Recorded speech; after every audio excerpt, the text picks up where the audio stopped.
morning, dear parents and dear students. Welcome to Erudite School of Learning, Fatehnagar. Mobile number 7568077458. Class 4th, Subject Science, Chapter number 5 and Lecture number 4. Okay, now we will learn the adaptation of the plant which is live in swamps. Okay, हम अब ऐसे plants के adaptation पढ़ेंगे जो कहाँ रहते हैं, swamps में. स्वैम्प्स मतलब दलदल. दलदल होता है ना, वो वाले एरिया में ऐसे प्लांट्स जो दलदल एरिया में रहते हैं वो कैसे एडेप्टेड है या वो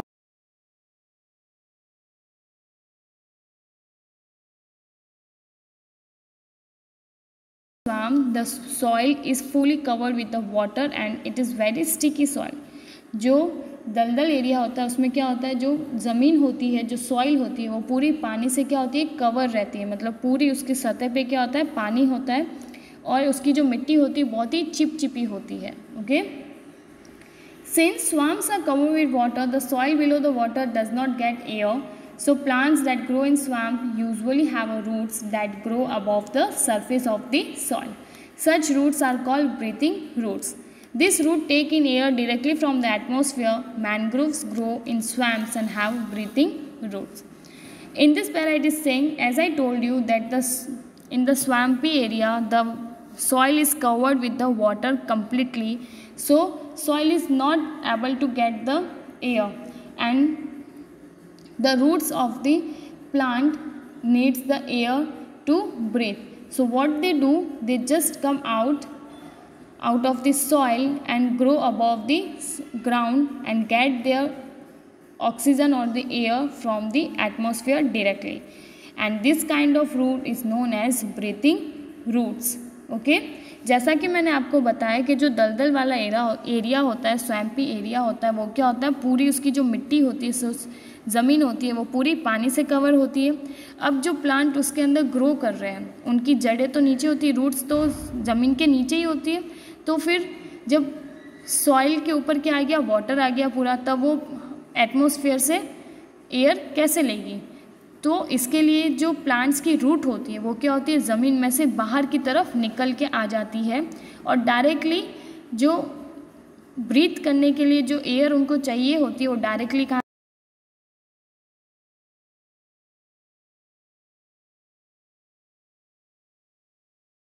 लेती है. और ऐसी रूट जो ज़मीन में से निकल के बाहर की तरफ ज़मीन के ऊपर निकल के ग्रो कर रही है उसे हम कहते हैं ब्रीथिंग रूट्स.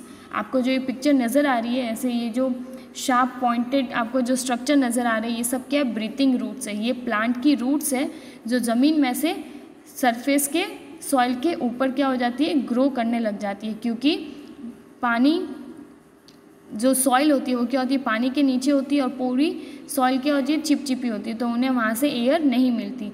तो एयर को लेने के लिए वो क्या करती है, रूट्स क्या करती है, ज़मीन के अंदर से बाहर की तरफ निकल के आ जाती है. और आपको ये जो स्ट्रक्चर दिख रहे हैं पिक्चर में, ये सब क्या है, रूट्स है. और इन्हें ऐसी रूट्स को क्या कहते हैं हम, breathing roots. Okay, mangroves, MANGROVES, mangroves. Mangroves are the plants which grow in the swampy area. दलदल में ग्रो करने वाले प्लांट्स को हम क्या बोलते हैं, मैनग्रोव्स प्लांट्स. ओके, सो जितने भी प्लांट्स हैं मैनग्रोव्स वहाँ पे दलदल ये वाले एरिया में सबकी क्या होती है, ब्रीथिंग रूट्स, जो ज़मीन में से बाहर निकल के ज़मीन के ऊपर ग्रो करती है. Okay, next, adaptation in aquatic plants. Plants that grow in water are known as aquatic plant. ऐसे प्लांट जो पानी के अंदर या पानी के ऊपर ग्रो करते हैं उन्हें हम कहते हैं aquatic plants. Such plants are adapted to the conditions such as strong water currents, less oxygen, less sunlight and the abundance of water. अब ऐसे प्लांट जो पानी के अंदर या पानी के ऊपर ग्रो कर रहे हैं, मतलब उनके चारों तरफ सिर्फ क्या है, पानी है, ये किस चीज़ के लिए एडेप्टेड होते हैं, मतलब किस चीज़ के लिए अगेंस्ट के एडेप्टेड होते हैं, स्ट्रॉन्ग वाटर करंट, मतलब तेज लहरें जो पानी की आती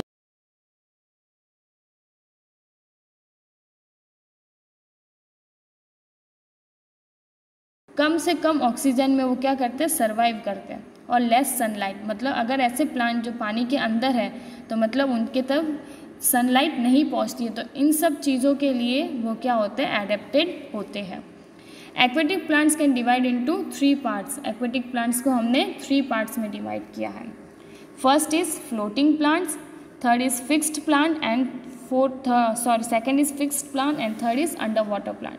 आप नाम से ही समझ सकते हो, floating plant means which float on the water, fixed plants means एक ही जगह फिक्स्ड होते हैं, उन्हें बोलते हैं फिक्स्ड प्लांट, और अंडर वाटर मीन्स अंडर मतलब नीचे, वाटर मतलब पानी के नीचे, जो पानी के अंदर रहते हैं उन्हें बोलते हैं under water plants. Clear? First is floating plant. The stem of this plants are light and spongy so that can they float on the water. Roots are not fixed to the bottom of the water body. Water hyacinth and the duckweed are the example of the floating plants. Okay. This type of plant, the stem of this type of plant is light in weight and spongy, so it can float on water easily. But the roots of this plant are not fixed to the bottom at the bottom surface of the water. Okay. Example is water hyacinth and the duckweed. Floating मतलब तैरना। ऐसे plants जो floating plants होते हैं, ऐसे plants क्या होते हैं, तैरते रहते हैं पानी के ऊपर कभी, और पानी के बहाव के साथ एक जगह से दूसरी जगह चले जाते हैं। क्लियर? ऐसे प्लांट्स की जो स्टेम होती है वो क्या होती है, लाइट वेट, मतलब बहुत ही हल्की होती है, तभी पानी के साथ एक जगह से दूसरी जगह जाएगी। ट्री तो जाते नहीं क्योंकि वो हैवी होते हैं। तो ऐसे स्टेम्स, ऐसे प्लांट की स्टेम क्या होती है, लाइट और स्पॉन्जी, बहुत ही स्पॉन्जी पता है ना, जो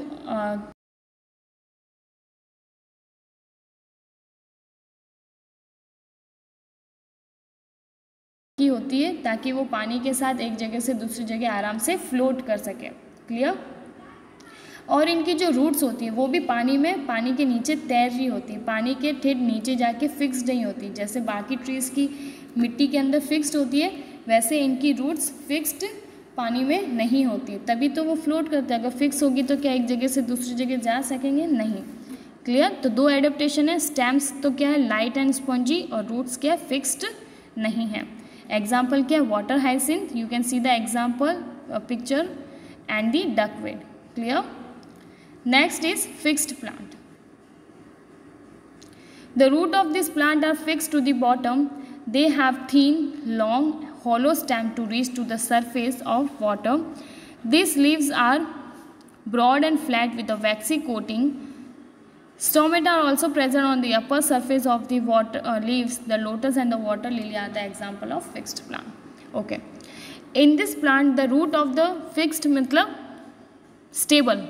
Fixed का मतलब क्या होता है, एक ही जगह fixed हो गया, मतलब एक जगह से अब दूसरी जगह मूव नहीं करेगा। So the roots of this are fixed to the bottom, that means fixed in the soil. Okay. And the stems is thin, long and hollow. Thin मतलब पतला, long मतलब लंबी, hollow means खोखली। जैसे आपके पानी का पाइप होता है, आप देखेंगे अंदर कुछ नहीं होता है, तो वो क्या हो गया, hollow, मतलब अंदर जो कुछ नहीं होता है, खाली होता है, तो उसे हम बोलते हैं hollow, खोखला। Okay.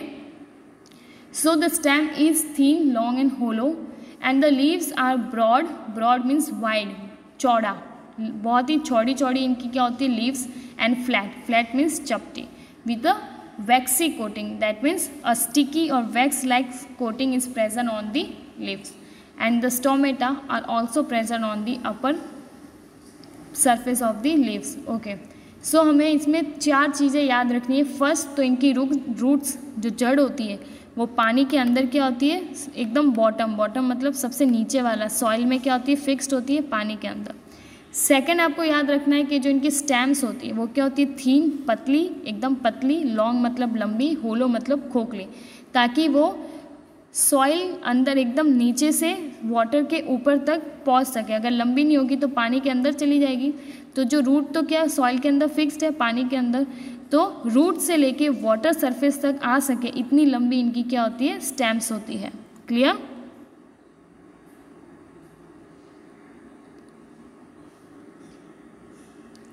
थर्ड आपको याद रखना है कि इनकी पत्तियां, आपने अगर कभी वाटर लिली या फिर लोटस देखा होगा तो उनकी पत्तियां आप देखेंगे, उनकी पत्तियां एकदम बहुत चौड़ी और बहुत ही बड़ी होती है। क्लियर? और इनकी पत्तियों के ऊपर वाले सरफेस में, नीचे तो नहीं होती, ऊपर वाले सरफेस पे क्या प्रेजेंट होते हैं, स्टोमेटा होता है। ओके। और इनकी लीव्स पे वैक्सी कोटिंग होती है। मैंने आपको बताया था वैक्स कैसा होता है, जो आपकी कैंडल्स होती है, मोमबत्तियाँ, आप उसको जो वाइट कलर का जो सब्सटेंस कैसा होता है, चिपचिपा होता है और पानी में गीला भी नहीं होता है। तो इनकी लीव्स के ऊपर भी क्या होती है, ऐसी वैक्स जैसी क्या होती है, कोटिंग होती है, लेयर होती है, ताकि ये पानी में सड़े गले नहीं। Clear. Next is under water plant. This plant grow fully under the water surface. They have flexible stem with the thin, narrow leaves. There are no stomata on the leaves. Hydrilla and the tap grass are the example of the water plant. Okay, under water means plants के water के नीचे, पानी के अंदर। ये ऐसे plant होते हैं जो पानी के अंदर ग्रो करते हैं। They have flexible stem with the thin and the narrow leaves. इनकी जो स्टेम्स होती है वो फ्लेक्सिबल होती है। फ्लेक्सिबल मतलब आसानी से मुड़ जाती है, क्योंकि पानी का बहाव आता है। अगर एक ही जगह फिक्स्ड होके खड़े रहेंगे तो पानी के बहाव के साथ क्या होगा, पानी का ज़ोर से बहाव आएगा और फ्लो आएगा और टूट जाएगा। तो फ्लेक्सिबल स्टेम होती है ताकि वो पानी के बहाव के साथ यहाँ से वहाँ मोड़ सके। और स्टेम कैसी होती है, थीन। नैरो मतलब पतली, एकदम पतली पतली क्या होती है, इनकी लीव्स होती है। क्लियर। ताकि वो पानी में क्या हो, पानी के बहाव के साथ एक जगह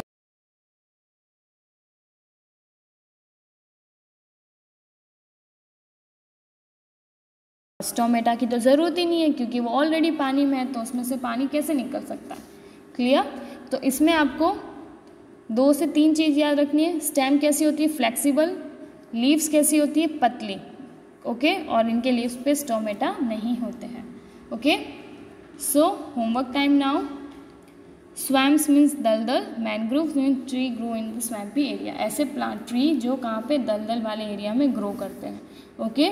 आपको ये बार बार पढ़ना है ताकि आपको इसके सारे एडेप्टेशन क्या हो जाए, याद हो जाए। So here we complete our lecture. Okay. You have to do all this work in the rough notebook. Click the picture, send it on the school WhatsApp number before 9 o'clock. आपको ये सारी pictures, आपको ये अपना homework rough notebook में करना है। Picture click करनी है, स्कूल के व्हाट्सएप नंबर पर रात को 9 बजे से पहले सेंड करना है। Thank you. Stay safe till then, have a nice day.